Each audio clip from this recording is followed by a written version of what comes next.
এই রায়ে হাসিনার কি সাজা হলো না হলো এই ব্যাপারে জনগণের আগ্রহ আগের থেকে খুব একটা ছিল সেটা আমার মনে হয় না। কারণ হলো 5 তারিখে লক্ষ লক্ষ জনস্রোত যারা গণভবনের দিকে যাত্রা করেছিল হাসিনাকে উৎখাতের জন্য,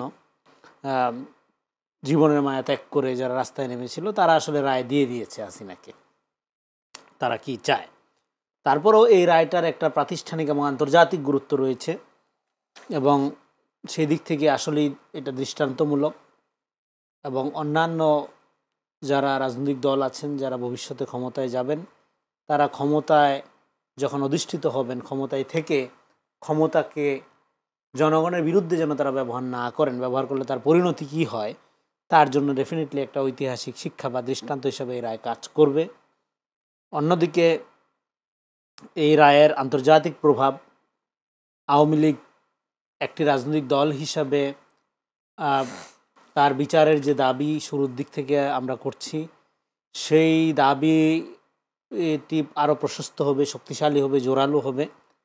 কারণ জুলাই আগস্ট গণ অভ্যুত্থানে শুধু না, আমরা পুরো প্রক্রিয়া ধরে, পুরো সময় ধরে, পুরো রেজিম ধরে যদি আপনি চিন্তা করেন, ভিন্ন মত বিরোধী পক্ষকে যে এইভাবে দমন করা, গুম খুন, বিচার বহির্ভূত হত্যাকাণ্ড, হ্যাঁ, আপনার লাগামহীন লুটপাট, টাকা পাচার, এটা তো শুধুমাত্র কতিপয় ব্যক্তির অপরাধ ছিল না, এটা তো সংগঠন হিসাবে আওয়ামী লীগের দলীয় সিদ্ধান্তের অংশ হিসাবে বিভিন্ন সেক্টরের ব্যক্তিবর্গ এই সমস্ত অপরাধে জড়িত হয়েছেন।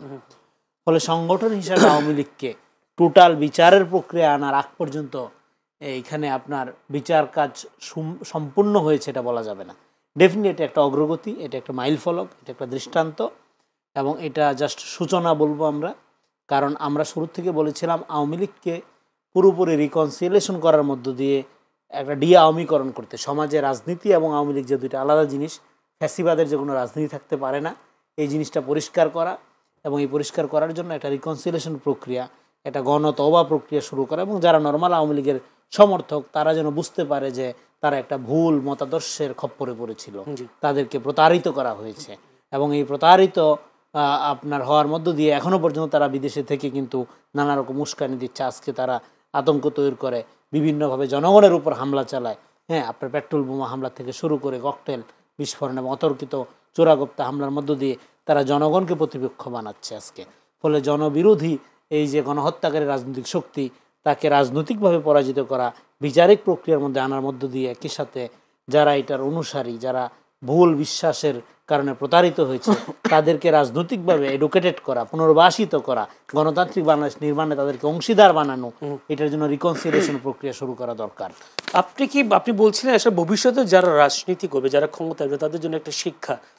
আপনার কি মনে হয় যে স্বৈরাচারী স্বৈরশাসক এরশাদের যে পতন, তারপরে তার যে সাজা, তাকেও তো আমরা দীর্ঘদিন কারাগার বন্দী হিসেবে দেখেছি, সেখান থেকেও কি কেউ শিক্ষা পেয়েছে? এখন এই সাজাটাকেও দিয়ে ভবিষ্যতে শিক্ষা হবে, সেই মানে নিশ্চয়তা আপনি কতটুকু দিতে পারেন? দেখেন, এরশাদের গণ অভ্যুত্থানটা অনেক বেশি ফেস্টিভ ছিল, অনেক বেশি কালারফুল ছিল, এত বেশি ব্লাডি ছিল না।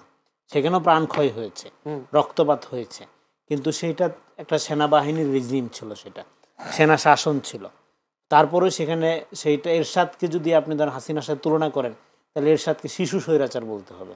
হ্যাঁ, তো সেই তারপরেও এরশাদের আপনার রাজনৈতিক দল হিসাবে কিন্তু আজকে দেখেন জাতীয় পার্টি এর পরে ক্ষমতাচ্যুত হওয়ার পরে কিন্তু কখনোই রাজনৈতিকভাবে দাঁড়াইতে পারেনি।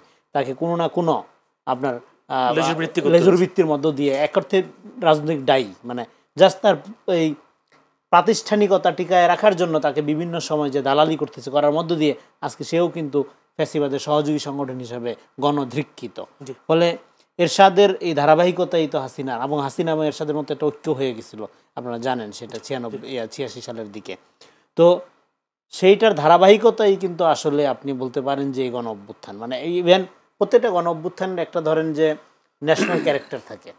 তো সেটা আপনার 69-এর গণ অভ্যুত্থান থেকে শুরু করে 90-এর গণ আন্দোলন থেকে শুরু করে 24-এর এই গণ অভ্যুত্থানে কতগুলো কমন জিনিস, সেটা যেটা সাধারণ মানুষ নিজেরা রিভোল্ট করছে, প্রতিরোধ গড়ে তুলেছে।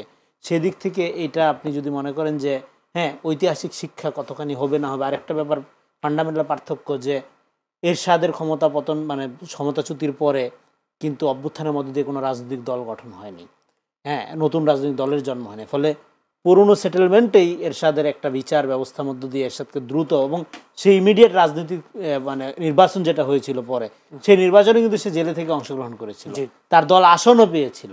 তো এইবার কিন্তু সেই অবস্থানে রাজমাঠে একটি রাজনৈতিক দল আছে এবং আওয়ামী লীগকে, রাজনৈতিক দলগুলোর মধ্যে যতই মতপার্থক্য থাকুক, আওয়ামী লীগকে প্রতিরোধের ব্যাপারে একটা সর্বময় জাতীয় ঐক্য কিন্তু আপনি লক্ষ্য করেছেন।